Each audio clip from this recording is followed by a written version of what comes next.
Hey there, my name is Bobi Ann Allen and I'm the women's minister at Willowbrook, and today we're going to look at Luke chapter 24. As I was reading through Luke chapter 24, I came across a verse that made me think so much about the time in which we're living, this strange time in the history of our nation when we are in this COVID-19 season, where there's so many unknowns. There's so many decisions that our government leaders, our school leaders, even our church leaders have to make. And as you get in on social media, all you see is people with opinions.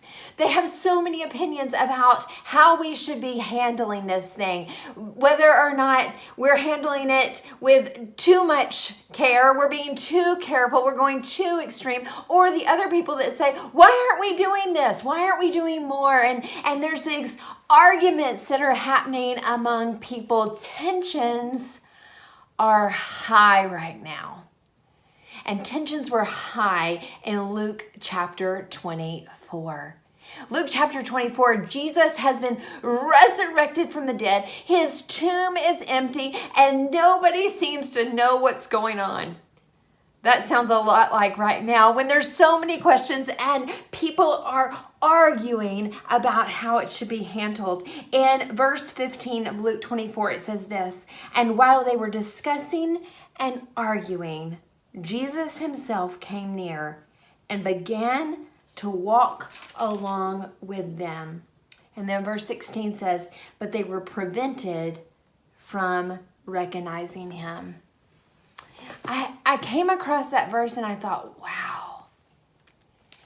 Two guys here who love Jesus and they're walking along arguing and disputing what in the world has been happening, what is going on, what's happened with Jesus. And so many people, even within the church, are doing that right now.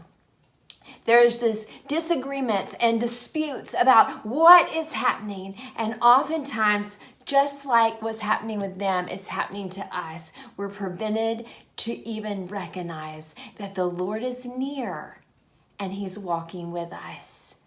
I'd encourage you that if you find yourself getting caught up in high tension situations with people arguing, maybe you're arguing, maybe take a step back and ask God to reveal himself, because the Lord is near, even in the middle of high tension situations like was happening in Luke 24. Ask God to show himself that you might recognize his nearness with you. Know that we are praying for you, that your church loves you, and that we can't wait till the day when we get to do ministry with you face to face, hug at your neck, and love on you. We love you through this time as well. Have a happy Wednesday.